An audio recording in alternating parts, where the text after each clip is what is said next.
in a content analysis of 21 healthy living bloggers. 5 were self-identified as having an eating disorder. 7 mentioned difficulties of menstruation. 11 were dieting. 5 indicated a form of dietary restraint. And 11 included negative or guilt-inducing messages in their blog. Just sit with that for a second. I like to bring this study up when my clients talk about others' relationships with food and their interpretation of what someone else's relationship with food and relationship with body is like based on Instagram pictures, blog posts, what I eat in a day YouTube videos, when trying to repair or heal or figure out or understand our own relationship with food and body. Going externally can be extremely harmful and take you away from your internal wisdom. We all compare. As humans, it's very natural to do so because that is how we understand the world around us, understand ourselves, make sense of things. It's a very normal and natural thing to do. However, when we are comparing, we do have to take a step back and question things. We have to be careful with these harmful ways of thinking, black and white thinking, generalization, assumptions, minimization, all of those harmful ways of thinking when we are using comparison. And the problem with comparing one's own body in relationship with food, relationship with exercise routines, what people eat in a day, we are taking one snapshot and drawing a ton of conclusions with really no understanding of that person. So let's talk about what happens when we make these assumptions.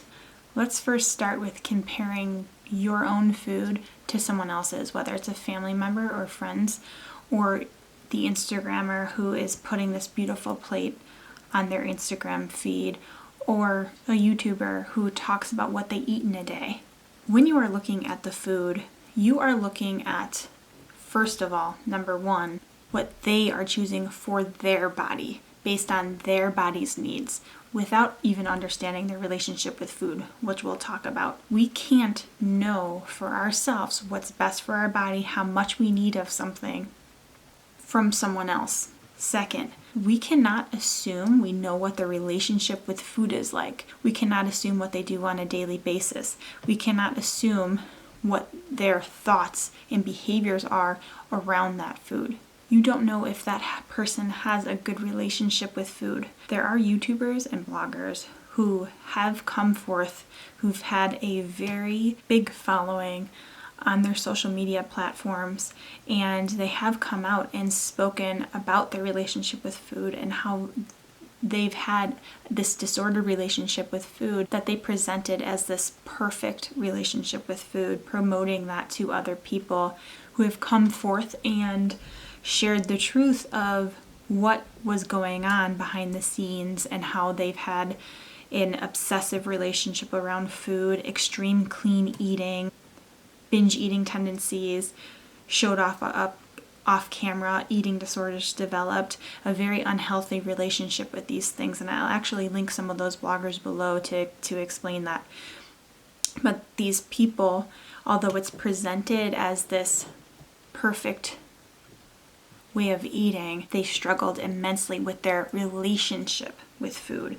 So how they viewed food, how much the food and body image thoughts took up space in their brain, how disordered they were, or if they had an eating disorder, or if it developed into an eating disorder.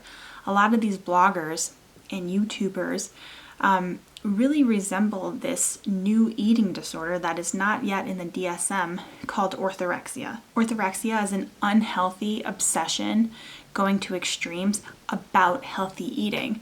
And when you look at some of these bloggers and YouTubers, you can see how some of those tendencies are portrayed. So when we're watching this perfect day of eating, we don't know what's happening behind the scenes, what the relationship with food is like, how much space that takes up, and their true relationship with food. And going back to the study I started with in this video, you can see that out of 21 individuals, Many of them were very disordered, while a few of them even had diagnosed eating disorders. We also can't assume what their relationship with their body is like. We can't assume they have these trusting, self-compassionate relationships with their body. We don't know if they're tearing them down behind camera or picking them apart or spending a good amount of their day obsessing over manipulating it or changing it, consistently weighing themselves and body checking. We just don't know what their relationship with their body is like. Another thing to note is that these bloggers and YouTubers, they really use their body and what their body looks like as a selling point, really using their body as this business card, as this means of selling products or this lifestyle that they're selling you. And they're promising that if you eat and move in the same ways, promoting to you that you can have the same body, that you can have the same body shape and the same body size. However, much of what indicates what our body size and shape looks like and what body we are given is genetics. Many of them promoting this thin ideal that we have in society. And a huge problem with this is that we are all born with a different size and shape. And in order to fit that thin ideal, and that is not your natural body size, to get there, you may have to go to extremes in order to achieve that. You may never achieve that, even with going to these very unhealthy extremes. So as you can imagine, taking this thin ideal being promoted by eating a certain way and moving in a certain way is super harmful, and it's promising you that you can have it too, and that's unfair. And so taking in all of these harmful messages, what do? They cause us to feel shame and confusion, and no one can tell you what your body needs and wants and should be.